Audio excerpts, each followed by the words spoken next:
Ixlos juda ham muhim narsa hisoblanadi. Agar bittaki bargni olib turib, mana shu meni dardimga shifo bo'ladi desa, rostdan ham shifo bo'ladi va o'sha barg insonni tuzalishiga olib keladi va shifo Allohdan hisoblanadi va buni juda ham ko'p hadislarda ham Qur'onda keltirilgani uchun aynan har qanday dardga, hattoki o'limdan boshqa dardga davo deyilgani uchun Alloh taolo shuni ichida juda katta shifo deb bitib qo'yibdi.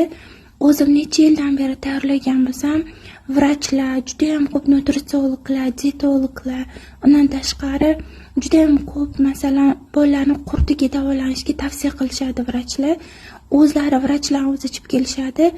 Oddiy xalq buni qachondan bilishni boshladi. Asta-asta internetlar rivojlanib, hamma joyga qora sedana haqida maqtalgandan keyin bilishni boshladi. Aynan yog'larini maqtashadi, lekin yog'ini issiq siqimdan ko'ra sovuq siqimi juda ham foydali.